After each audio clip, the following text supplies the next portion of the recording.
Welcome to GATSBY Fridays, a show about getting the best out of a creative life from two creative directors working around the world and based in New York City. I'm your host, Alex Jamilio. And I'm Sarah Semi. Today we continue our Gatsby Friday Design Book Club. We talk about my love of cookbooks and Alex's love of fashion books and how they influence our creative process. At the end of each episode, we make a signature cocktail to toast cheers to you. So hang with us as we talk design books. I'm Alex. And I'm Sarah. And this is Gatsby Fridays.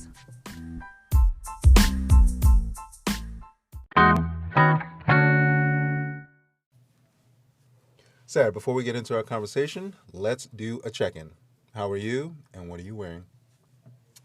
Well, I'm wearing skinny black pants, skinny black jeans, and they used to be my loosest pair, so they're my only pair these days. Thank you, quarantine.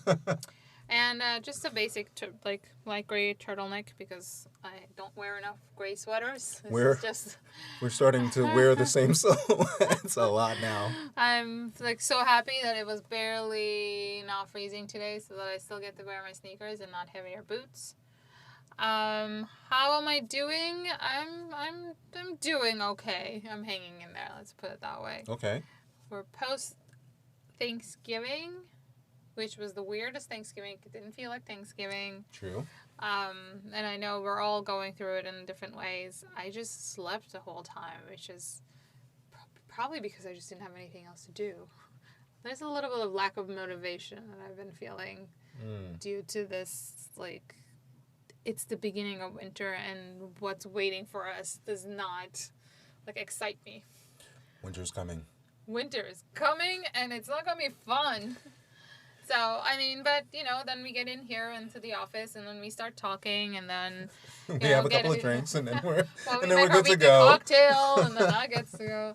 But even without that, just to get out of that headspace and coming into here and all of a sudden talking about things, it's always inspirational. So by the time we sit down to record, I'm always feeling better than when I started the day. You sound better. How are you doing? What are you wearing? We are starting to wear very similar silhouettes in terms of jeans, except my jeans are just light wash jeans, but I am wearing a chunky turtleneck as well, just in the charcoal gray. Yeah. So it's very appropriate because winter is coming. Listen, it's winter. There's not going to be that much excitement about the outfit choices. I'm going to be repeating a lot of these turtlenecks, by the way. I have a lot of them. It's a miracle that I didn't wear my same leatherette leggings. And I'm wearing Jordans, but the difference with these are red, and I typically only buy black Jordans, and these are a weird combination of a couple of silhouettes all mashed up into one silhouette of a shoe. I'm not going to go into the different variations of each model that comprises this one silhouette, but just rest assured that that's what's going on there. I'm feeling good. I feel every time I come down here, we've been doing this for a while, and it's evolving, and we are trying to figure out how best to make that evolution work for us. So it's a process, but I am feeling good about it. Yeah. Good.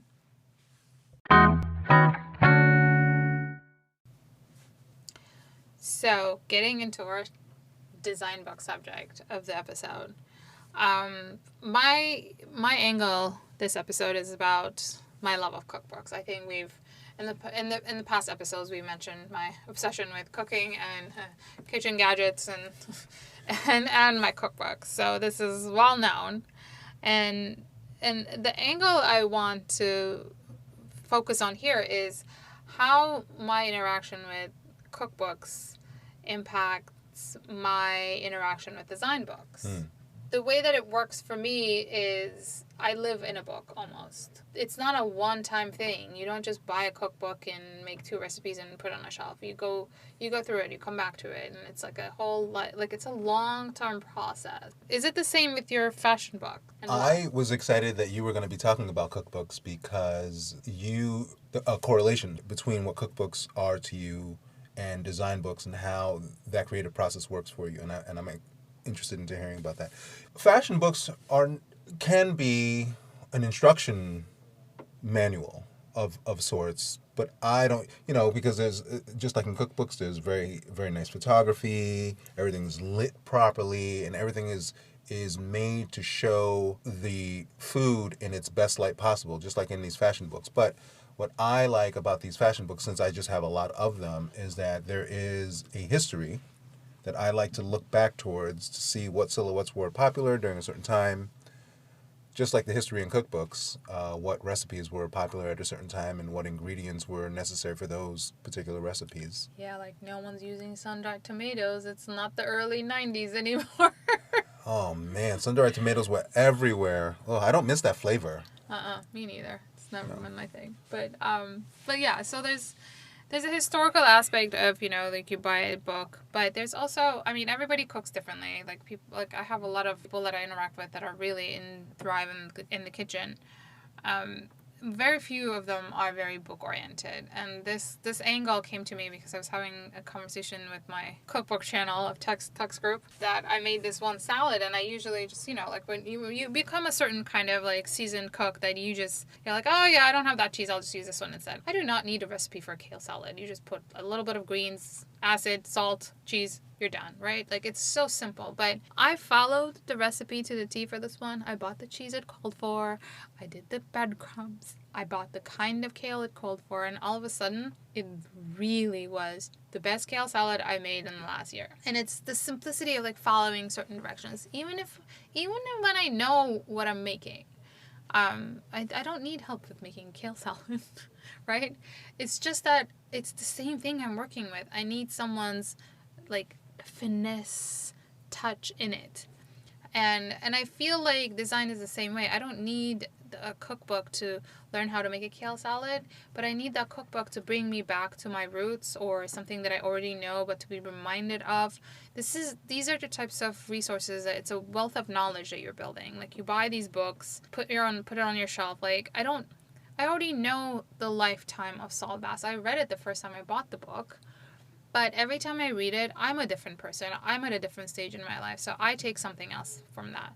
I grab a different aspect of his work. The first time I interacted with Saul Bass's work was the movie credits, because I've always been fascinated by them. There was a point in my life where I thought that would be my career. Looking back at it now, I'm more inspired about how he started and how early on his roots were in New York and all of this. Like this, every time that I look back at that book, I grab something else. So this is the way that we use design books, the same way my cookbooks are used. I come back to them over and over. You put it on a shelf. You don't touch it for a year. That's okay. You didn't buy it to look at it every day. You bought it to have access to it throughout your entire life. It's a lifelong interaction, and you're building these references because you buy it, you bring it home, you skim through it, you know what's in it. So when you're looking for a certain project inspiration, you know where to go. I knew I wanted vegetables for this weekend, so I went to the vegetable bar. I went to 6 Seasons. And then I was like, let me just make a simple salad too, just because why not? And let's follow this one. You know where you're going with it when you pull out your fashion book. You know exactly which brand's book that you're pulling out or which photography angle that you're looking for. You've seen it before, but you keep it because when the project calls for it and you bring it out, it gives you a different perspective. You are not the same person who looked at it last. You also evolve. Your references evolve over time. So it's a lifelong interaction when you build a library of design books. Do you pull out a particular cookbook for a specific reason, just like you pull out a design book, say, for typography specifically or a letter type? Yeah, it's not that different. Layout specifically. And then are these cookbooks organized in such a way that that's how you reference them in your library? Well, I don't have the luxury of space to organize as I wish, but that's a good point because in our first design book club episode last season, we talked about the types of books that we've evolved over time. Like we needed more technical knowledge early on in our careers, and now we look at more inspirational resources.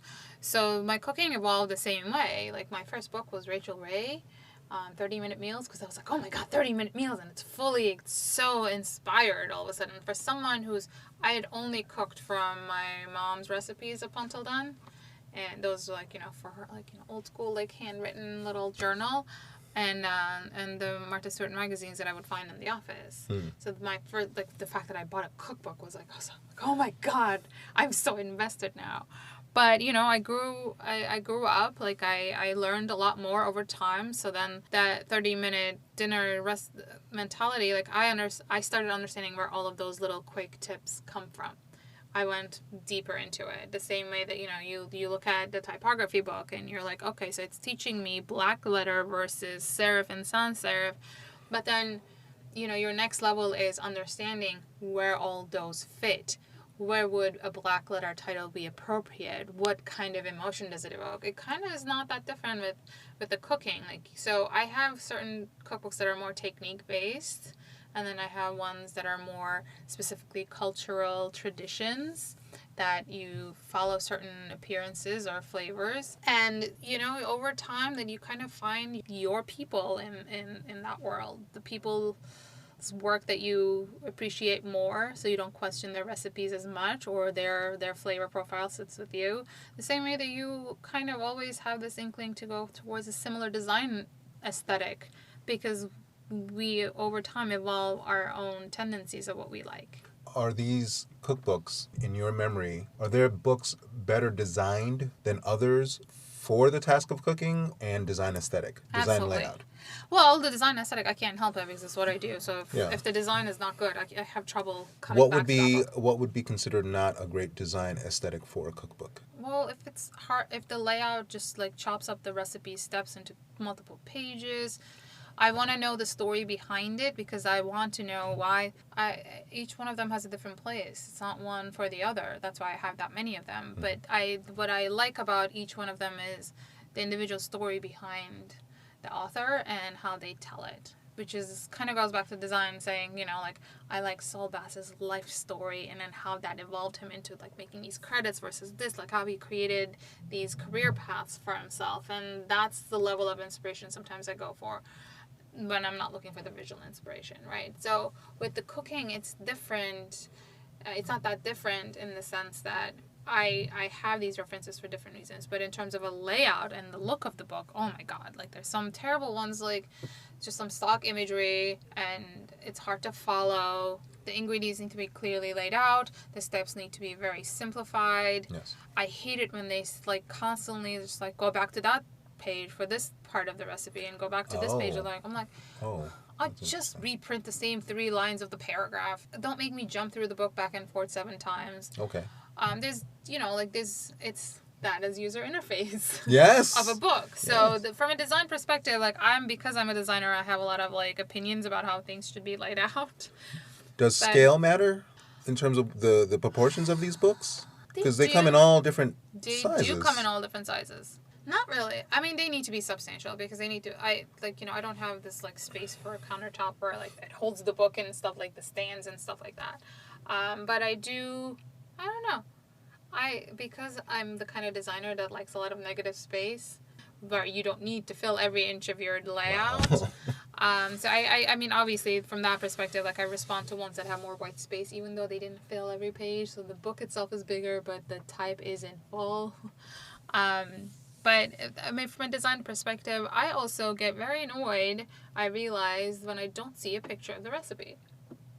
I think that's important, right? Yes, be the but first sometimes thing. To save in terms of finances, like, you know, they don't photograph every recipe. Oh. And then, there's like 7 recipes and then 4 of them are photographed. And I'm like, well, but I want to know what the other one looked like, because I want to make sure that when I'm cooking it, the colors I got right. Like, I want to know how to plate it, like, yes. you know, the instructions. That seems to only make sense. But like from a fashion perspective, you know, like you want to see how the drapery is, like how the fabric falls, like yes. The visual aspect of things is always important, but probably because we're visual people. You know, it could be a price issue. Sometimes, you know. I mean, with books, yes, it's always. So it's a price issue. So printing in color versus printing in black and white. Oh yeah, black and white cookbooks. I'd rather not even have it. To me, that doesn't make sense. I know. To have a black and white cookbook. They exist. I'm sure they do. I'm sure, and also earlier cookbooks, which should not be, you know, put to the side just because they're black and white. The recipes are still the recipes. But there's also like the illustration ones. Northern California cooking, like more of a Alice Waters vegetable like trend.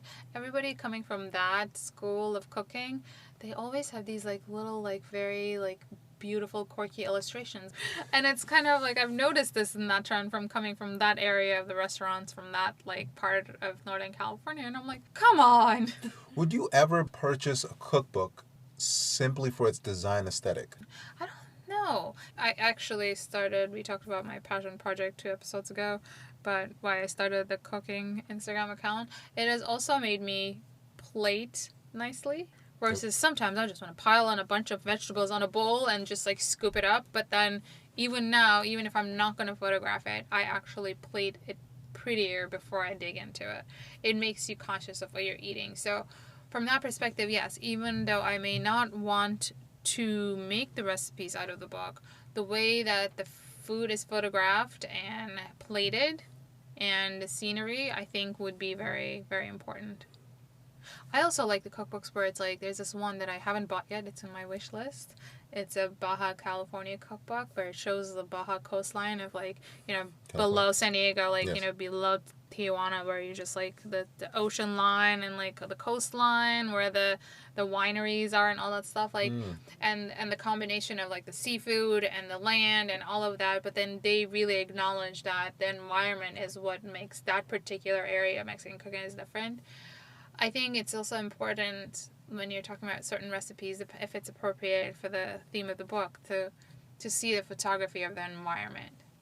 Which is not that different from fashion layouts, where you somehow have this, like, ethereal presence of... It would be interesting for fashion books, I think. I mean, because fashion is about the garments, oftentimes, but it would be great to actually see more of the natural environment that surrounds fashion. And some books do that are more about cultures.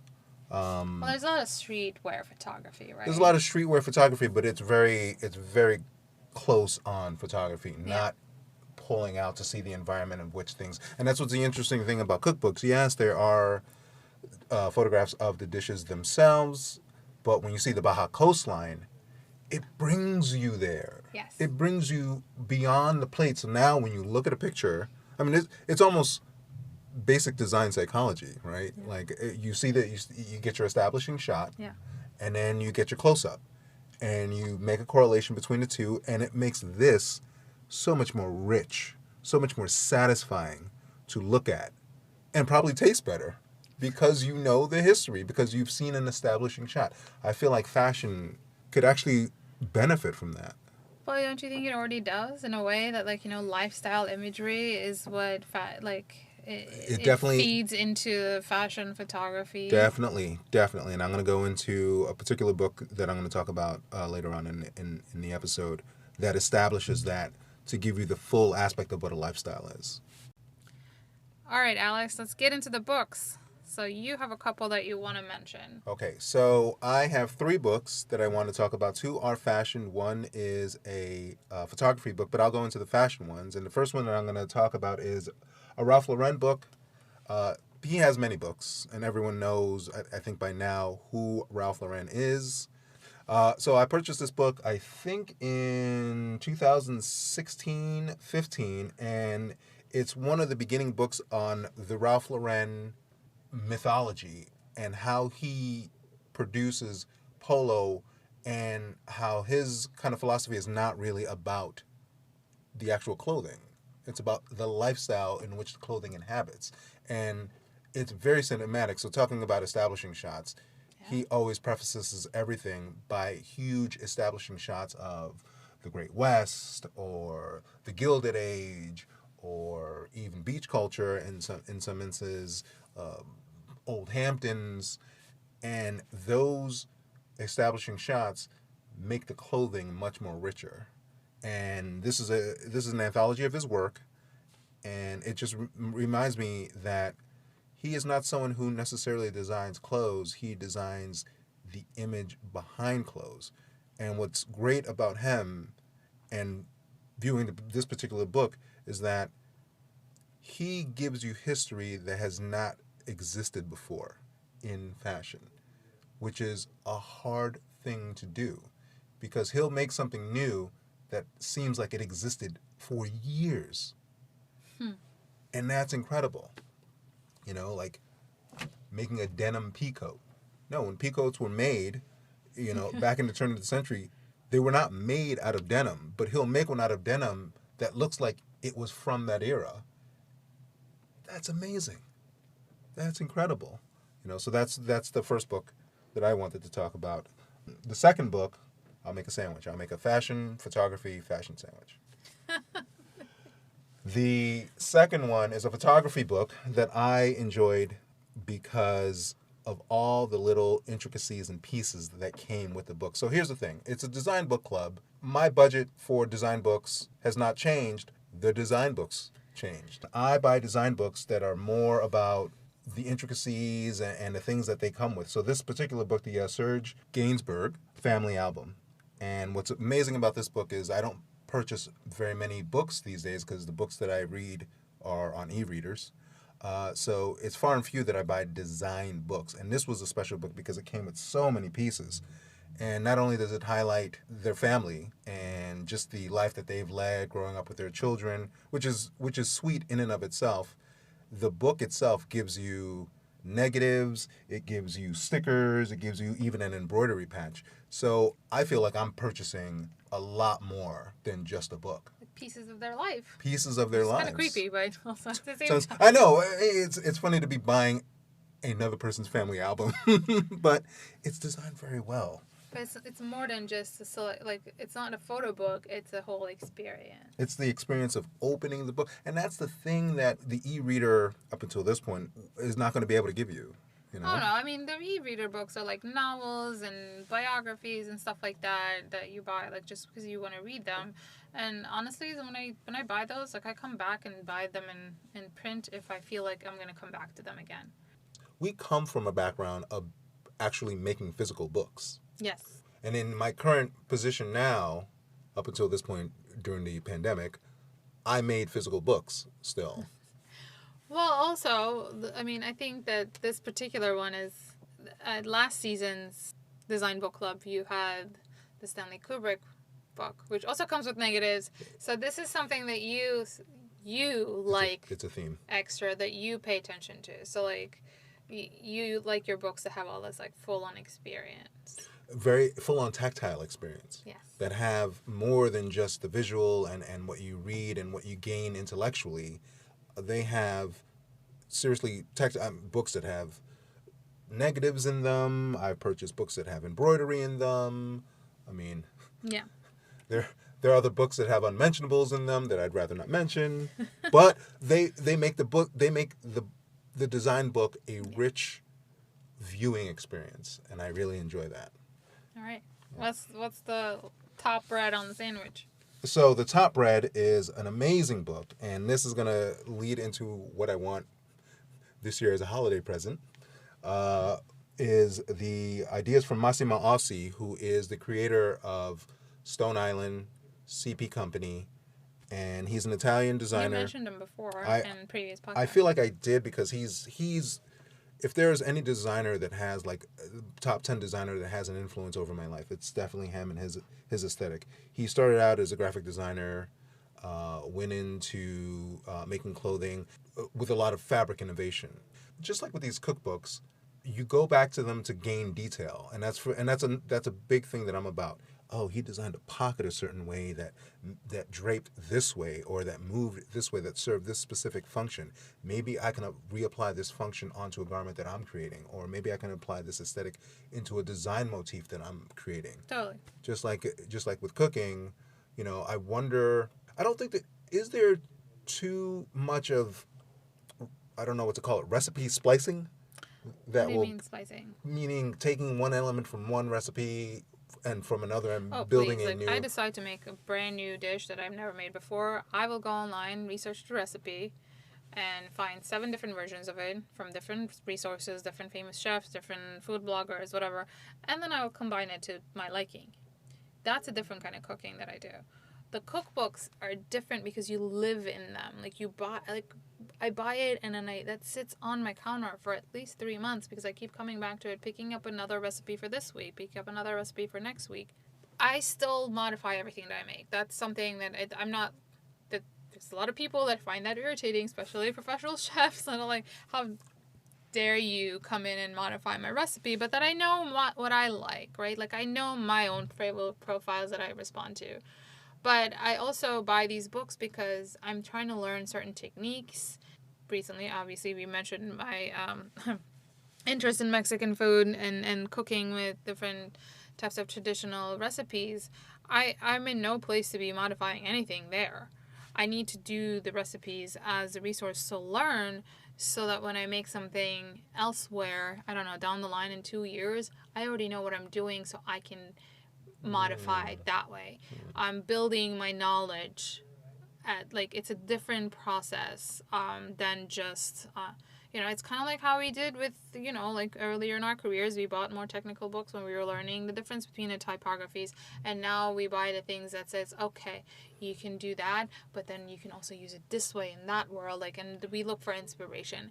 There are certain types of cooking that I'm just learning because but I'm also trying to learn something that I can build on. So those types of traditional recipes from a cuisine that I'm just getting to know, I don't modify. But everything else, I'm like, listen, I know how to roast a chicken.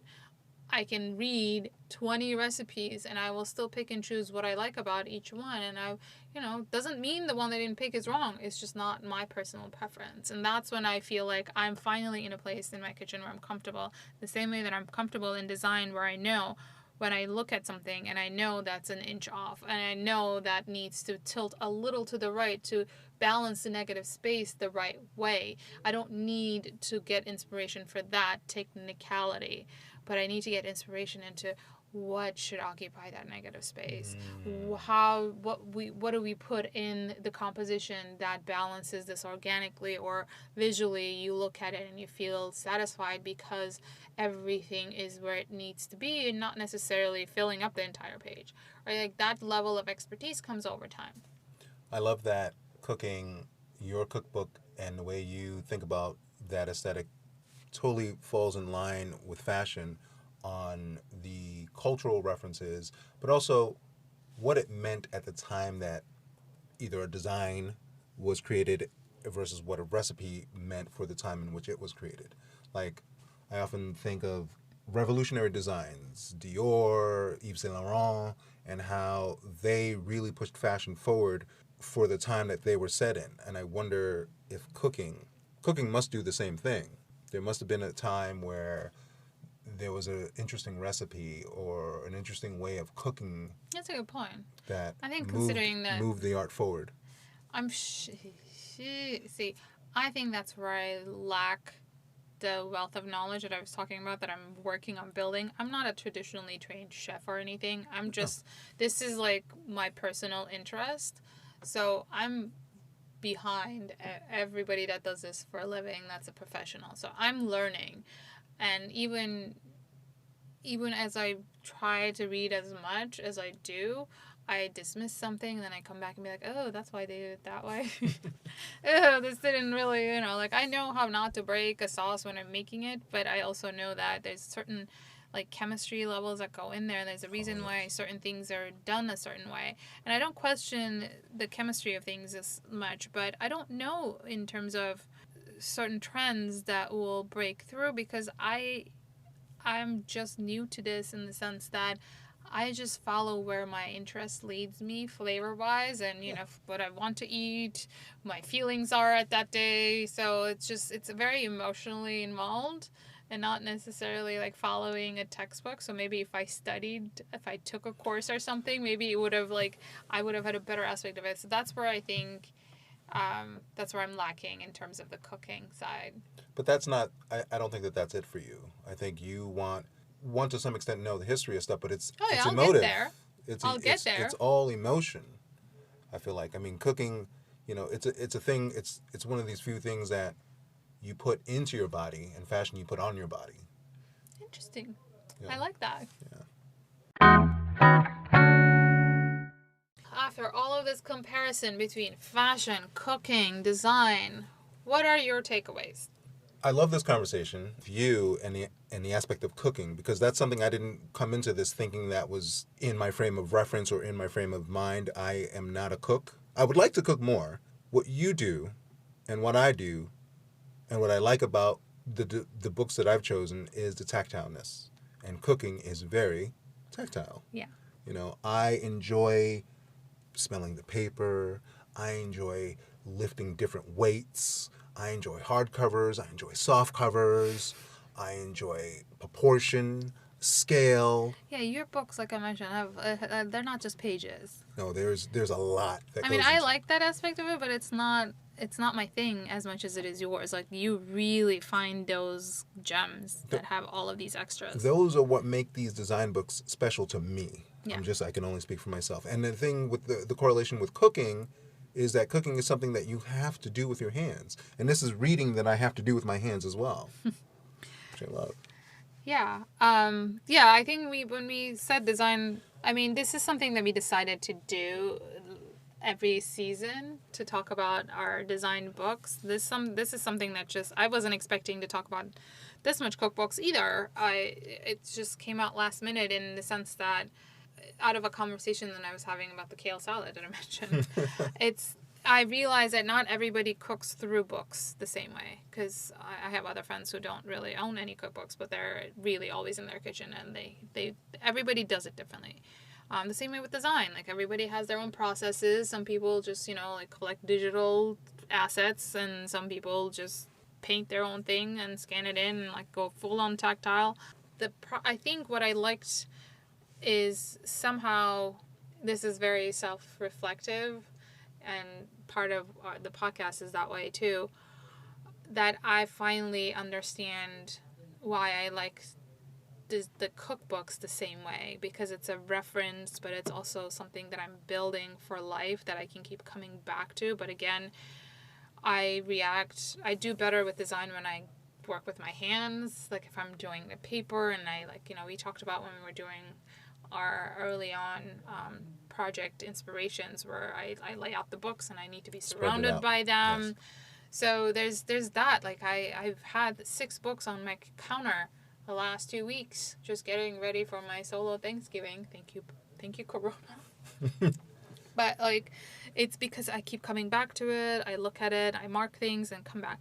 The process is not that different when it comes to design and inspiration, and all of that came in full circle when all of a sudden we were talking about books, and I'm like, listen, like, I don't remember the last time I bought a design book, but I have a lot of cookbooks that I interact with on a daily basis. That's valid for this. And yeah, and we had this conversation about where my obsession with cooking could reflect to in terms of design, and I think this is the one that is very directly relevant, where how we get inspiration, how we learn from books, and how we take it and make it our own. And it's kind of like a similar process. The only difference is no one's paying me for the foods that I make, and I don't have any deadlines other than my own mealtime when I'm hungry. So, freedom. But yeah, so those are my takeaways. Like, I think it's a process. And that's what I find exciting about design books too, that you live with them. It's not just you buy it and put it on a shelf. Even if you don't touch it for 5 years, 5 years later, it'll have its moment, and it'll change everything again for you. And you'll be a different person when you look at it 5 years down the line. I think it'll be that much more richer when you look at it. I love looking at books that I haven't seen in years, and I discover something new in them. Yeah. So for me, I think my takeaway for this episode would be how we interact with the design books, and how they're a lifelong relationship with you, and how they evolve with you over your creative career. And now for our favorite part of this in every episode, our signature cocktail. Alex, what are you making for us today? So we thought today, Design Book Club, what would be a great drink to have while you're looking at your cookbooks, or while you're working on something in the kitchen, or you're looking at your books in your library. And we thought, an Espresso Martini. Keeps you up, gives you the buzz that you need. It's the perfect drink for looking at books. So this Espresso Martini is a traditional Espresso Martini. Involves 3 ingredients, Kahlua, espresso, and vodka. Yeah, it's really straightforward. So what we did, and we do it in parts, since that seems to be the way we're doing our... Please. Making fun of me. No, it's good. I think that's the way we should be doing it. Because what do I know about mixing drinks? I know a lot now. 2 parts vodka, 1 part espresso, and half part Kahlua. You put that all in a martini shaker with ice. Shake that up until it's nice and frothy and foamy at the top, about 30 seconds. And you pour those into a nice martini glass. We have some nice glasses. You could see that on our Instagram video. Decorate with espresso beans and enjoy. It's really the best. It really worked out for us, especially for this episode. I mean, in our little New York spin, I first had one of these at Balthazar, which we just looked up and found out it's still temporarily closed due to COVID. Yes. But when it opens, we will have an Instagram session there. Oh man, I'm looking forward to that.